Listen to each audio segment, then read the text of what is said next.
இது வந்து Luminous 150 arms solar battery. இது வந்து மாட்டுறதுக்கு முன்னாடி நம்ம கப்புகளை கழட்டியிருக்கேன்.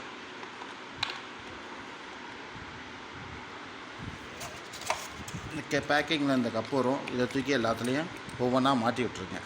இது வந்து டிஸ்டில் வாட்டர் லெவல் பார்க்குறதுக்கு யூஸ் ஆகும் நம்மளுக்கு. இப்போ எல்லா கப்பும் மாட்டிட்டோம். இது வந்து சோலார் இன்வெர்ட்ரு. இதை வந்து இந்த பேட்டரியோடு இப்போ கனெக்ட் பண்ண போகிறோம். இன்வெர்ட்ரு பேட்டரி கனெக்ஷன் கொடுக்குறப்ப இந்த மைனஸ்ன்னு காட்டியிருப்பாங்க. அந்த மைனஸில் வந்து கருப்பு கலர் ஒயரை கொடுக்கணும். அதே மாதிரி இந்த சைடு ப்ளஸ்ன்னு காட்டியிருப்பாங்க, பேட்டரியிலே இருக்கும். அதில் வந்து சிவப்பு கலர் ஒயரை கொடுத்து போல்ட் நட் வச்சு டைட் பண்ணிடணும். போல்ட்டு போட்டாச்சு. அதிலே ஸ்க்ரூ நட்லாம் வரும். அதை வந்து அப்படியே தூக்கி மாட்டிக்கிட்டால் போதும். இந்த சிகப்பு ஒயரை வந்து இந்த ப்ளஸ்ன்னு காட்டியிருப்பாங்க, பேட்டரியிலே இருக்கும், பார்த்திங்கன்னா தெரியும். அந்த ப்ளஸ்ஸை வந்து அந்த டைமில் கொண்டு போய் மாட்டி விட்டுறணும்.